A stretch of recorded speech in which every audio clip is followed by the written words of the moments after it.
In this video, I'm going to explain how you can get a refund on Shein without returning the items. So what we want to do is open up the Shein app here. Then we will click on Me Found in the bottom right corner.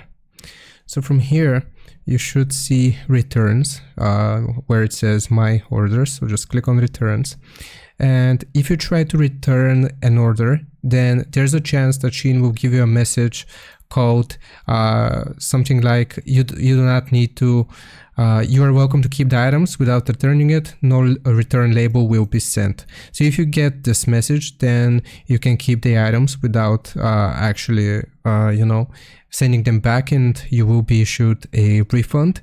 And also what you need to know is that this is issued at random, so not everyone will have it.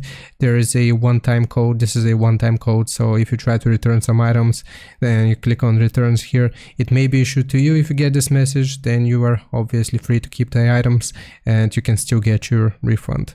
So I hope this was informative. Leave a like and sub. I'll see you next time.